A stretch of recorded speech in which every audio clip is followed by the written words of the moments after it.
ఈ రాష్ట్రంలో రాజకీయ పరిస్థితులు నాకంటే బాగా మీకే తెలుసు.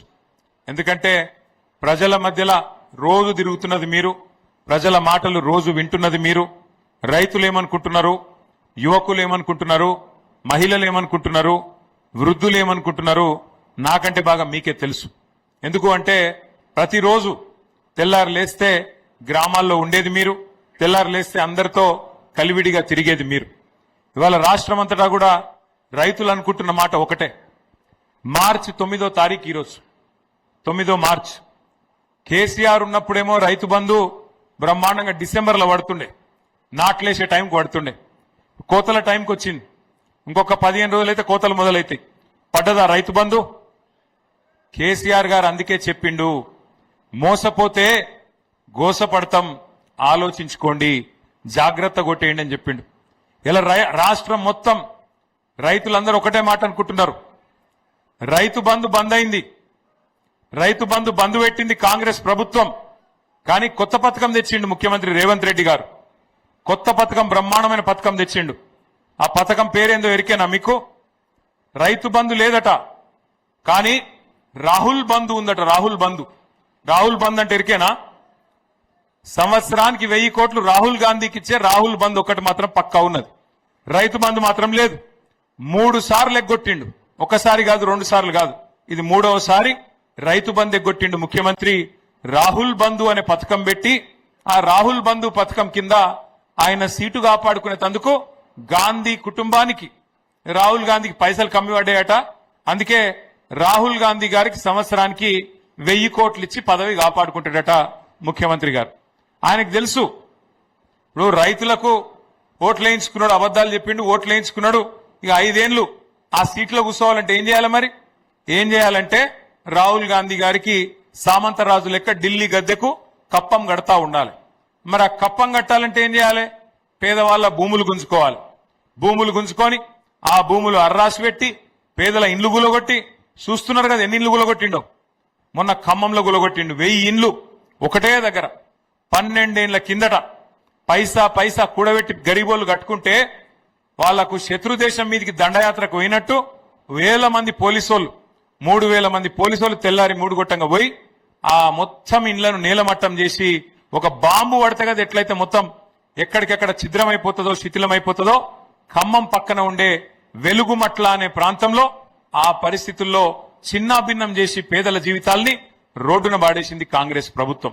ఒక ఖమ్మంలోనే కాదు, మహబూబ్ నగర్ పట్టణంలో అక్కడ మరి దివ్యాంగులు, వికలాంగులు పాపం వాళ్ళు పెద్ద ఎత్తున వాళ్ళందరూ కలిసి, కాలు చక్కగా లేనోళ్ళు, చేయి చక్కగా లేనోళ్ళు, కళ్ళు కనబడనోళ్ళు, చెవులు వినబడనోళ్ళు అందరు కలిసి వాళ్ళు కొన్ని ఇండ్లు కట్టుకుంటే, 150-200 ఇండ్లు కట్టుకుంటే వాటిని కూడా కొలగొట్టిండు రేవంత్ రెడ్డి గారు.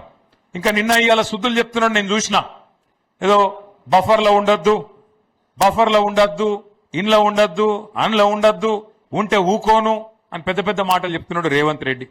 ఒక్క మాట దయచేసి మీరు ఆలోచన చేయాలని చెప్పి నేను కోరుతున్నా. మీరు దయచేసి జాగ్రత్తగా ఆలోచన చేయాలని నేను కోరుతున్నా. ఇలా రేవంత్ రెడ్డి గారి సొంత ఇల్లు, ఆయన నియోజకవర్గం కొడంగల్లో కోస్గి అనే ఊర్లో ఆయన ఇల్లు కట్టుకున్నాడు. ఆ కోస్గి అనే ఊళ్ళే ఆయన ఇల్లు ఎక్కడుందో ఎరికేనా మీకు? ఆయన ఇల్లు ఉన్నది రెడ్డికుంట అనే జాగాలు ఉన్నది. ఆ ఏరియా పేరే రెడ్డికుంట. ఆయన కట్టుకున్నది కూడా తాలావులనే కట్టుకున్నాడు, చెరువులనే కట్టుకున్నాడు, చెరువు లోపలనే కట్టుకున్నాడు. కానీ అది ఊలగొట్టాడట, దాన్ని ఎవడు ముట్టద్దట. ఎందుకంటే ముఖ్యమంత్రి కదా, ముడితే ఊకుంటాడా? అధికారుల ఉద్యోగాలు ఊస్ట్ అయిపోతాయి, అది ముట్టరట. ముఖ్యమంత్రి అన్న తిరుపతి రెడ్డి, ఆయన ఇల్లు దుర్గం చెరువు హైదరాబాద్ లో, అది కూడా శిఖంలోనే ఉన్నది. కానీ దాన్ని ఎవడు ముట్టాడు. అది బఫర్ జోన్లు, శిఖంలు ఇవన్నీ గరీబోళ్ళకే తప్ప పెద్దోళ్ళకు ఉండయి. మంత్రి పొంగులేటి శ్రీనివాసరెడ్డి, ఆయనది కూడా శిఖంలోనే ఉన్నది, హుస్సేన్ సాగర్, మన ఉస్మాన్ సాగర్లా, దాన్ని ఎవడు ముట్టాడు.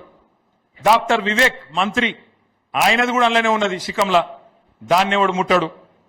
పట్నం మహేందర్ రెడ్డి చెరువు మధ్యలో కట్టిండు గెస్ట్ హౌస్, దాన్ని ముట్టే దమ్మెవనికి లేదు. కానీ గరీబోని ఇల్లు మాత్రం కొద్దిగా ఇటు అటు ఉన్నా పోవాలి, బుల్డోజర్ తీసుకుపోవాలి, కూలగొట్టాలి, ఎవరికి చెప్పుకుంటావో చెప్పుకోపో అని చెప్పి మెడలు పట్టి నువ్వు కవితలు వారేయాలి. ఇందిరమ్మ రాజ్యం అంటే ఇండ్లు కూలగొట్టుడేనా? ఇందిరమ్మ రాజ్యం అంటే గరీబోని మెడలు పట్టి నూకేసుడేనా? ఆలోచన చేయండి. నువ్వు ఏం చెప్పొచ్చినావు అధికారులకు? ఎన్ని మాటలు చెప్పినావు? 6 గ్యారంటీలు అన్నావు, 100 రోజుల్లో చేస్తా అన్నావు. 100 రోజులుగా దగ్గర 1000 రోజులకు వచ్చిందిగా. 1000 రోజులు దగ్గర పడ్డాయి. ఇంకొక 100 రోజులు 150 రోజులు అయితే 1000 రోజులు దగ్గర పడతాయి. 100 రోజుల్లో 6 గ్యారంటీలు అని చెప్పిన పెద్ద మనిషి, 100 రోజుల్లో 6 గ్యారంటీలు అమలు చేస్తా అని చెప్పిన పెద్ద మనిషి ఒక్కటన్నా అమలు చేసిండా? ఒకటి ఏం చేసినవరు అయ్యా అంటే ఒకటే చెప్తాడు, ఫ్రీ బస్ పెట్టలేదా అంటాడు. ఇక ఈ ఫ్రీ బస్ కథ మీకు తెలుసు నాకంటే బాగా. ఆడోళ్ళకి ఫ్రీ అట, మగోళ్ళకి డబుల్ టికెట్ అట. ఏం లాభం అది? ఇంట్లో ఆడోళ్ళు ఉంటారు, మగోళ్ళు ఉంటారు. ఆడోళ్ళకు ఫ్రీ అట, మగోళ్ళకు డబుల్ టికెట్ అట. ఇదివరకు మహిళలు ఎక్కితే కనీసం గౌరవించి ఇవ్వడం లేదు, సీట్ ఇస్తుండే. ఇప్పుడు ఉన్నది ఆ పరిస్థితి? ఆ ఉన్న సీట్ల కోసమే కొట్లాడుకునుడు, గుద్దుకునుడు. గా పరిస్థితి వచ్చింది ఫ్రీ బస్సు స్కీమ్ తోని. ఫ్రీ బస్సుకు మేము వ్యతిరేకం కాదు, కానీ ఈ రకంగా ప్రజలను మోసం చేసి ఎన్ని మాటలు చెప్పి ఇలా అధికారంలోకి వచ్చిన తర్వాత ఓడ మీద ఉన్నప్పుడు ఓడమల్లన్న, ఒడ్డుకెక్కినాక బోడమల్లన్న అన్నట్టు మొత్తం రాష్ట్రంలోని అన్ని వర్గాల ప్రజలకు శటగోపం పెట్టి, పంగనామాలు పెట్టి మోసం చేసి ఇవాళ ముఖ్యమంత్రి రేవంత్ రెడ్డి ఆయన ప్రభుత్వం ఇష్టారీతిన వ్యవహారం చేస్తా ఉన్నది.